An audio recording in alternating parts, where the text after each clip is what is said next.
અનિલભાઈ તમે આવી જાઓ.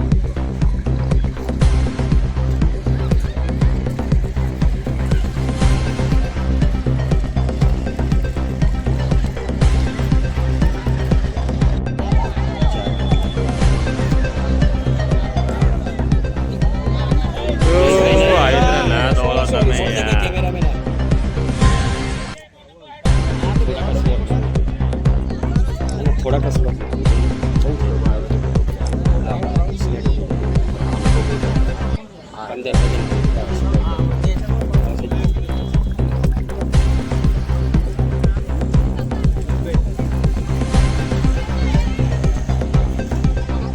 ઓકે હવે ચલો છોકરા આવી ગયા.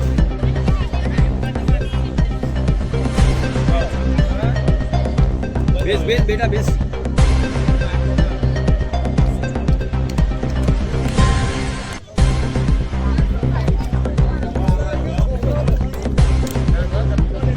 બેસી આવે મનીષો મારશે.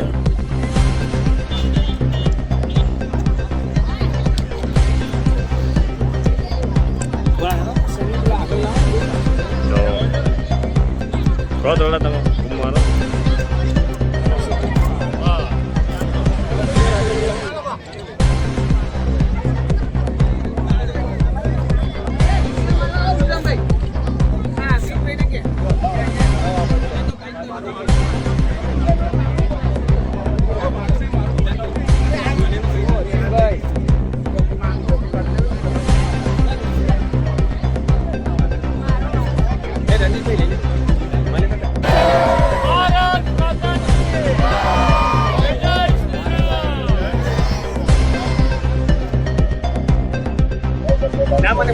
આનંદમ પરિવાર તરફથી અનિલ પટેલ અને અમારા સોલા પ્રકૃતિ ગ્રુપ આખું જે વૃક્ષોનું વાવેતર અને સંવર્ધન કરે છે એ બધા જ આજે વૃક્ષારોપણ કરવા માટે આજે અહીંયા એકત્રિત થયા છીએ.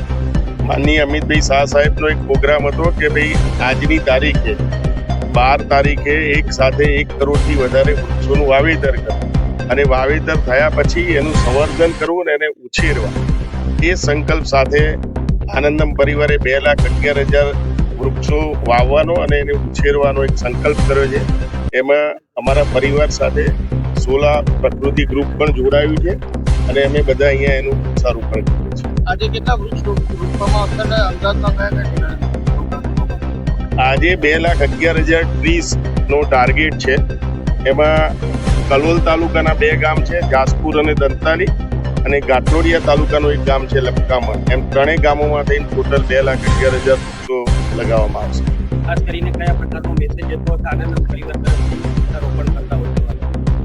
વૃક્ષારોપણ ખાસ તો આ ધરતી માતાનું ઋણ ચૂકવી શકાય એવું નથી, એટલે ધરતી માતાના સંવર્ધન એને બચાવવા માટે એક આખી રિસાયકલ ફરીથી ચાલુ થાય.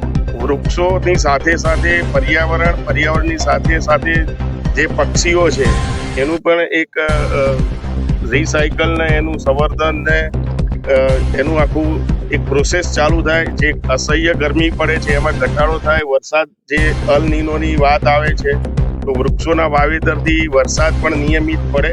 અત્યારે વરસાદની પેટર્ન બદલાઈ ગઈ છે, પડે ત્યારે એક સાથે પડે, ના પડે તો ના જ પડે. એ આખી જ વસ્તુ ફરીથી એક સિસ્ટમથી ગોઠવાઈ જાય અને કુદરતને આપણે જેટલું લઈએ છીએ એનો એક અંશ પણ પાછો આપી શકીએ એ સંકલ્પ સાથે અમે આ બધું કામ કરીએ. વરસાદ પડે કે ના પડે પણ આનંદ પરિવાર જે પણ વૃક્ષો રોપવા છે પછીની કેવી તકેદારી રાખવામાં? વૃક્ષો વાવ્યા પછી 5 વર્ષ સુધી એની સંપૂર્ણ તકેદારી રાખવામાં આવે છે. એનું એક ઉદાહરણ છે, અમે જે આનંદમ જેડવા લેક બનાવ્યું તે તમે ત્યાં જઈને જોશો તો 2 વર્ષમાં વૃક્ષોનો ગ્રોથ જોયા પછી તમને ખબર પડશે કે અમે આ વૃક્ષોની માવજત કેવી રીતે કરીએ છીએ. એક નાના બાળક કરતાં પણ વધારે રીતે સાચવીને અમે આ વૃક્ષોનું જતન કરીએ છીએ.